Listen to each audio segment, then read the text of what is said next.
Hello, hello, hello. Probably one of my best times being in this space. I am delighted, but then I know I'm blessed to have friends and family who will support this effort. It's been a long journey, but that's what it's all about. So let's start talking about why we're here. First of all, I want the audience to know who you are. So let's start with Metris Batts. Metris, talk to us. My name is Metris Batts. I was married now, Coley, and I met the board member, you, at a No More Broken Hearts workshop at Charles Hadley Park. Wow. When I worked for the Village South in the residential treatment program. Yes. I took our adult females on a field trip to the workshop. And I was moved. We stayed to the very end. We helped to clean up. And we said we want to be involved. Yes. And I invited your committee over to the Village South so we can be a part of it. A little bit more. I ride motorcycles. There you are. I got the motorcycle community involved. I got the lady riders involved to help with some of the activities and spreading the word, and help to create a gallery that is done for No More Broken Hearts specifically, that gives a different point of view and perspective on the impact of domestic violence from every point of view, from your pets in your home, from your children, from your workplace, elder abuse. Because a lot of times when we talk about domestic violence, we just think it's a romantic relationship. Yes. We don't think about the impact it has on children or the elders or community or the work environment. So over the years, my understanding and personal involvement has evolved. And that's why I'm here. And it's so much more. We're getting ready for our 24th. So that's why it's so important that you are here, and everyone is here for that matter. But I remember that day. I remember that day vividly, but you tell it better than I do. Thank you, Metris. Thank you. Yes, and Elaine, please talk with us. My name is Elaine Black. I work for the Liberty City Trust, and we're involved in the revitalization of the Liberty City community. I met you at an event, No More Broken Hearts, 20 plus years ago, and we decided, I happen to have my sister with me who does not live here in Miami, and we just worked together and just did a lot of fun things and learned a lot. Because a lot of times people don't realize that domestic violence impacts everyone, not just women, but men, older and younger. And it was like, you have a lot of events that you can go to, but this is one day that you can spend looking at all aspects of domestic violence. How does the church feel about domestic violence? How do the youth feel about domestic violence? And we have groups that are made up of seniors, middle-aged people, people of all walks of life. No zip code is left out. No zip code is left out. Okay. And they're talking about the same issues, and they have the same pain. So it gives me an opportunity to share and to make sure that we get as many people together as possible to share, because we're so much alike, and we can learn so much from each other. And once we learn, we grow. So it's an opportunity to grow. Thank you so much. Miss Priscilla, sharp as ever. When the camera gets to you, you're going to just stay there. The camera's going to love you. Talk to us about your involvement. I'm first going to say that I was married too. I've been known for a long time. I've been in Miami for almost 50 years as Priscilla Dames, but now I've been married, so I'm Priscilla Dames Blake now. And I've known you for quite a while. Are you going to tell that story? Yes, yes. We were both in the school system. She's still part of the school system, but I've retired. but I was either a reading specialist or a safe school specialist. I had been both, but I was a full-time trainer. And when I first met Dr. Dorothy Bendross-Mindingall, she was a principal. And I said, who is this? When I walked into, had to have an appointment, and when I walked into your office, you had the nicest china and was drinking your tea out of your china.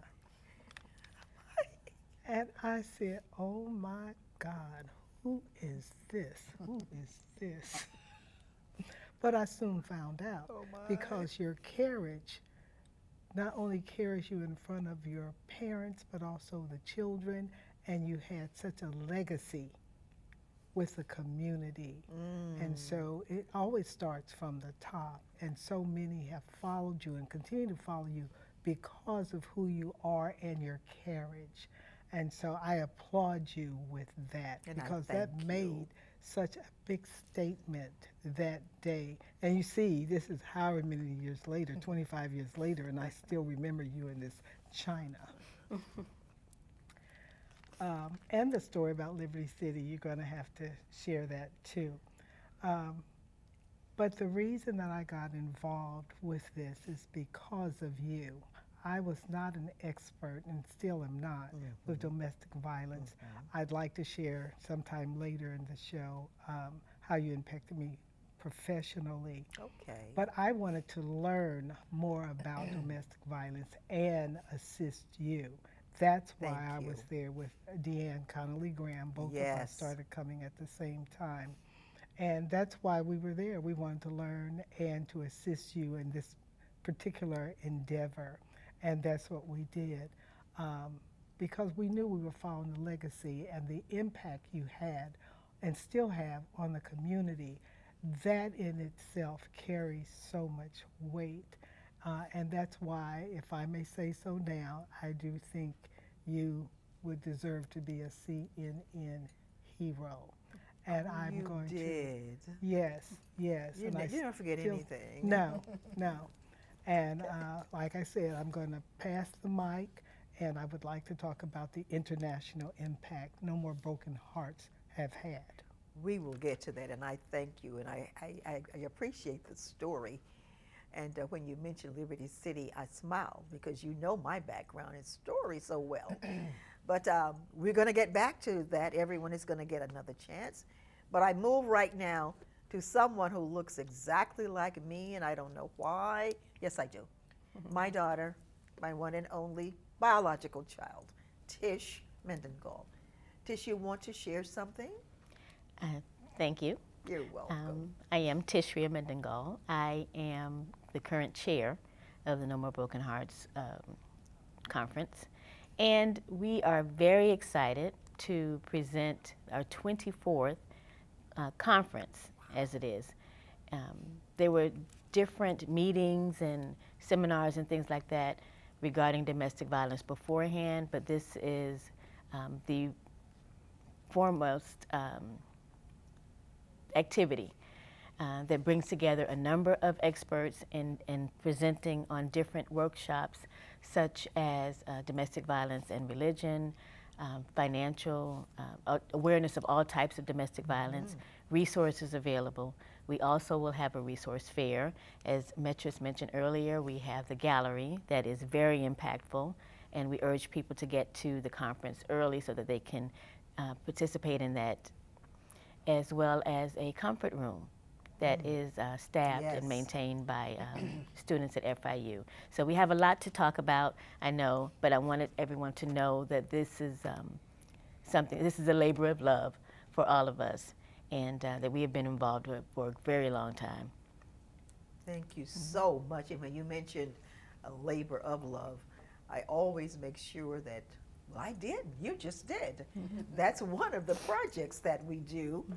And when we talk about why we did this, how did it happen, I don't know if you all know the whole story. I just don't know. But prior to my meeting Priscilla and others, as she said, I became a principal. and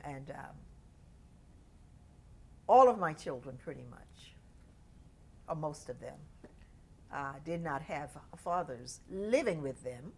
Nonetheless, we know that they couldn't have gotten here without a man in the picture. So I would find myself staying after work, well, after school, to do more work. And there was this beautiful mother who had the one son. And I did not know that she was protecting me. I didn't know it. But when I would leave, Shonda would be sitting right by the door in a chair, of course. And I would say to her, my custodians would be walking me to the car, and she would say to them, I'm protecting her. And I'm thinking, she's not my security guard. What is she talking about? So she said, Miss M, I'll walk you to the car. So she got my things, and I said, Shonda, why do you come every day to do this? She said, because I need a job. I said, well, you know, we hire. Nonetheless, you got to put some work in, because almost all of my parents are on welfare.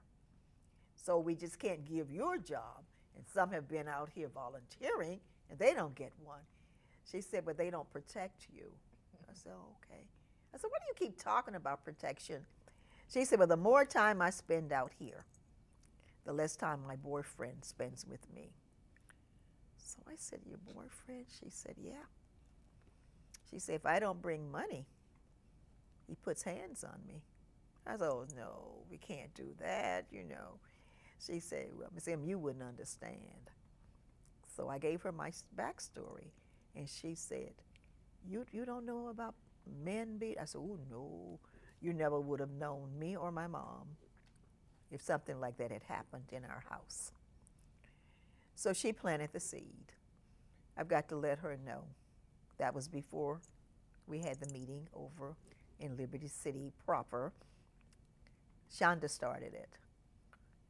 And so Shonda was employed, and she was able to buy some furniture. She had none in the house. Somebody was talking earlier about that. I believe it was you, Metris, on how we have these men in our lives, or whatever, a partner, and how they treat you. But I mentioned Shonda because she came to work one Monday, and you could see bruises. So we laughed about it after it was over, but it wasn't funny. She said, I said, what happened to you? You know, we're ready to fight. Let's fight. And she said, he beat me, but he didn't break my furniture. I said, oh, Shonda. I said, where is he? She said, he's down there under the tree. If you all remember where my school was right there. We made an oasis. I gave it a good name. Right across the street from public housing. And of course, a few streets away from the county dump, built on a rock pit. It's almost everything you could think of negative. They didn't care about the children. Well, it's a long, it's a journey. And I can tell you about why I was put there, and you probably know the story. It's put there to fail. Because who wants to go in a school where you have to go and get children and make them come to school? Every child in the school is on welfare. Mothers decide, well, it's okay just to have some more children because you get paid for them. Long story. But bottom line Shonda became my security part-time. Then when we got funding for more, to hire more, she became my full-time security. And that's a long story. But when other parents started coming in, and they had the same issue, I said, we got to do something. We've got to let everyone know that love doesn't hurt. And thus we have no more broken hearts. Did I miss some parts? Sure I did. Because remember, now we're going into our 24th year. Can we tell 24 years of stories now? I don't think so. but we're going to come close. Let's talk about, quickly, if we will, you talked about your years as part of this wonderful No More Broken Hearts, but I want you to talk about what part of it impacts you so, and how you feel. Talk about what we can do going forward. And you know what? We've been having this family conversation, and I have to let you all know we can go on and on and on, but we're timed, but I'm going to act like we're not. Who wants to take that? How has this impacted you?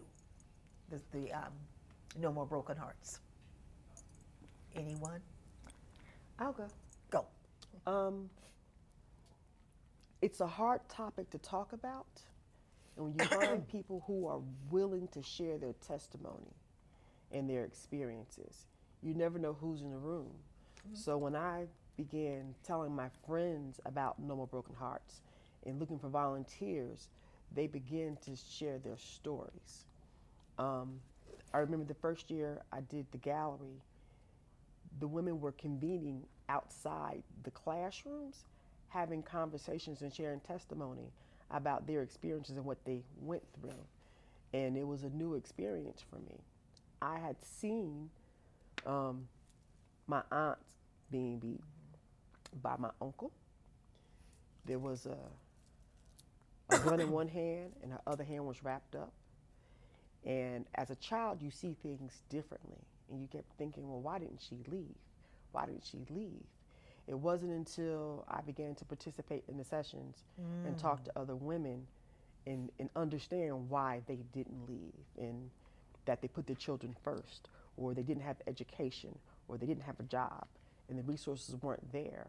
So it helped me to get a better understanding of that. But as I talked to women, they want to volunteer to help spread the word. Yes. They want to participate in helping to create the gallery, which is an interactive gallery that each year it takes a new direction. Last year, Nothing like it. right, nothing like it. Nothing like it. Last year we had people write letters to women Yes. in different facilities. We had children write letters to other children in different facilities. It's just an opportunity to change your personal perspective and also help a friend or a stranger, because now you can pay attention to warning signs or conversations, or look into the mirror and evaluate whether or not you are protecting yourself. And as we talked earlier about my mother and women's relationships 30 and 40 years ago, choosing to be married and stay married versus the reasons why we stay in relationships and how we put others before ourselves. So over the years, I have learned how to better love me and respect me. Yes. And I can see it. I can see it. And I'm glad you're bringing up different eras. That's ERAS.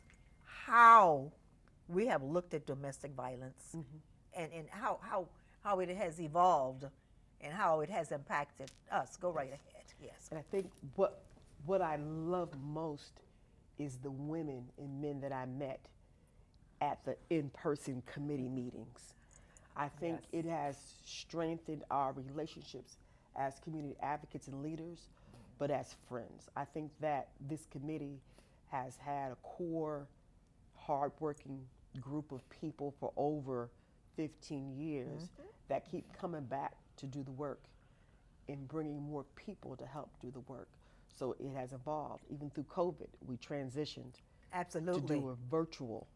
Domestic violence doesn't stop, Right. and neither do we. Right. Elaine, please. Well, it's wonderful to meet people who have challenges. It's wonderful to meet people who do not have challenges. But I find that a lot of times in Liberty City, where I work and spend most of my time, they think that, life is only bad for them. They don't realize that other people have problems too.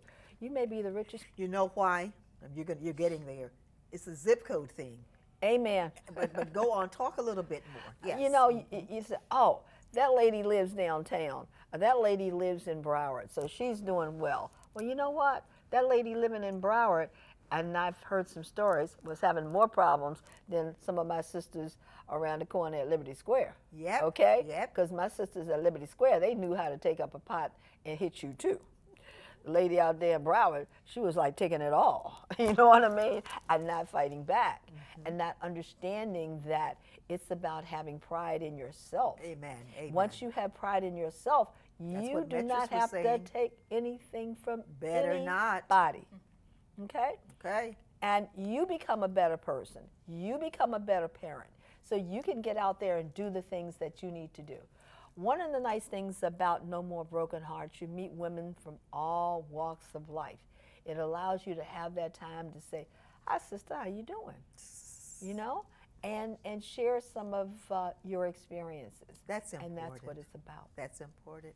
I think you're right. I'm sorry to interrupt, but what I find most impactful is the relationships between the people who are organizing No More Broken Hearts, the committee, and the agencies and organizations that we have to assist us.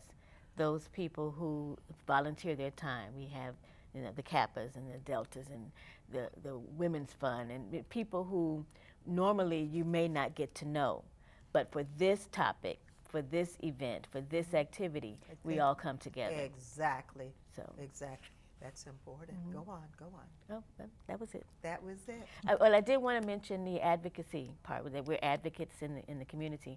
And another part of the Domestic Violence Conference is our support of bills or state bills that affect, that relate to domestic violence. We talk about education or resources, funding possibilities. That bills are filed in the state every year. And as part of our conference, we write support letters Yes. and support cards for those particular bills. And that's our advocacy piece. And we're planning on extending the partnership. I have a long list of people. They might not know it. They're going to watch this. They will know it. We're going to be contacting them. Because remember, we just talked about domestic violence not having a zip code. Amen. Wherever it wants to go, it's going. But you have to remember, as Metrish said earlier, how valuable you are.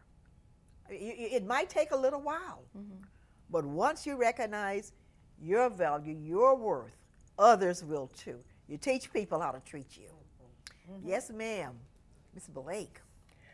Well, one of the things I wanted to just piggyback on something that the other three said is we haven't talked about the mental aspect. Okay. And before I talk about the international, I have to say this. Particularly coming out of COVID, we know that COVID has impacted everyone one way or another, but the mental stress is unheard of, and at levels now. We're talking about the children, young children, the teenagers, adults, the elderly, all the way across the board. So we are going to be addressing the mental health aspect even more this year. We have, as Tish said to me the other day, we have addressed it before, but even though we tend to do trends in this country, this is an area that cannot be a trend. We have to address how mental health is impacted by domestic violence, and we will be doing that even more. And I must say that I am on the speaker committee with Elaine, and we already have several new people that we want to bring to the larger planning committee that we'll be talking about mental health. But just one other thing I must say. How has this particular No More Broken Hearts impacted me? I went to Belize several years ago now. This was prior to COVID. And I went there to find a group of women, a woman or a group of women that would manufacture my products and help me sell them. However, I quickly learned that one of the focuses of Belize is domestic violence and how it's impacting the It's women everywhere. and children. Yes. And when I learned that, you take who you are with you, no matter where you go. So even though I've been a community advocate here and thought I was transitioning, as you said, transitioning to someone else, when I learned that in Belize, I said, bingo, I happen to be on this committee for No More Broken Hearts, and I said, we can do something here. And by that time, we were facing 20 years of No More Broken Hearts, of his workshop, well, I'd rather call it a conference too.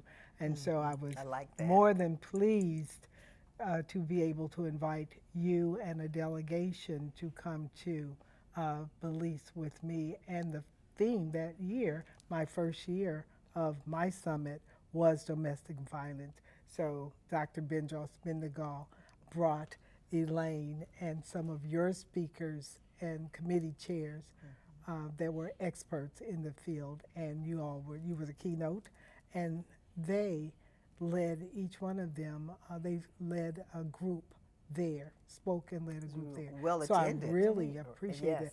We were on television the day before, and there were reporters at the summit. So I was so pleased with that because the summit was successful, but more than anything, you learn that it crosses borders. It's with everybody. Rich, poor, in between, does not matter.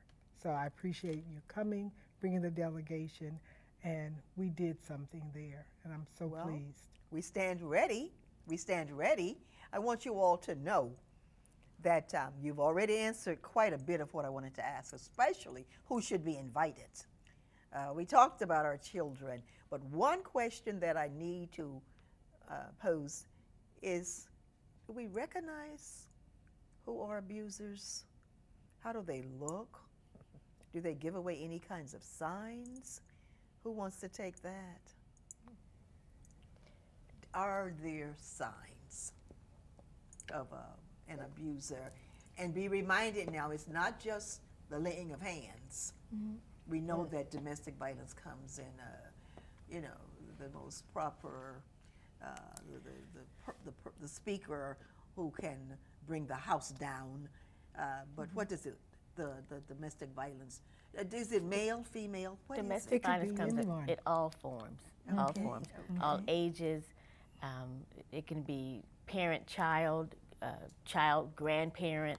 It can be financial. It can be social media. Yes. Is a big thing, and a lot of Yes. youth. And we have to mention too that we have a separate youth conference as part of our domestic violence education that day. And a lot of teenagers don't realize what domestic violence is, what abuse is. And I'm gonna jump right in because we have about a minute. Oh God, did this go fast? Just let me just say this, since she mentioned the abuse part with children. Oh, but do we have a mental health department in Dade County Public Schools? But my assistant, LaQuisha, told me, Honorable, you just have to tell people what you do. You just have to tell people what you do. So because of my efforts, I proffered, and Priscilla came down to talk about not domestic violence per se, but how children needed to have some kind of opportunity to know certain behaviors were not appropriate from kindergarten on. So I wanted to jump in and say that, but Metris, you're going to take 30 seconds to, because your hand was up, and I know what happens when you're in school and you raise your hand. You got something to say. You do what you see. And if I see mommy taking Yes. crap off somebody, Crap. I'm going to do the same thing. Okay. And we don't pay attention to the warning signs because we are in love with what love looks like on TV. Okay. And we are conditioned to believe little boys hit girls that they like, Yeah. and we let it slide. Yeah. So there's all these signs that are there that we just don't pay attention to because society says it's okay. It's in our music, it's on TV, and the fact that we have a separate youth component is really extra special because it gives us an opportunity to recondition and refocus them in a holistic way. Okay, let me tell you, thank you, Messrs. Let me tell you, someone has shown me a sign that says bye. Nonetheless, I will say to be continued. You have to come back. We have more to say. Let's just quickly, Madam Chair, when is our No More Broken Hearts takes place on Saturday, February 24th, from 9 to approximately 2. We usually try to do half a day. And this year will be at Miami-Dade College North Campus. yes? In the theater and in, I think it's called the Science Building or the Arts Yes. Building for the youth. And Eventbrite will have the registration. Wonderful. Love to all of you and the biggest hugs. This is new, this is different. Thank you, LaQuisha. She's somewhere around trying to make her a board member look good. You all have made me look fantastic. And I could say you made me look fabulous. Fabulous. Fabulous. Yes. Thank you, everyone. Thank God bless you. you, and I'll see you on the journey. Oh, thank you. Thank you.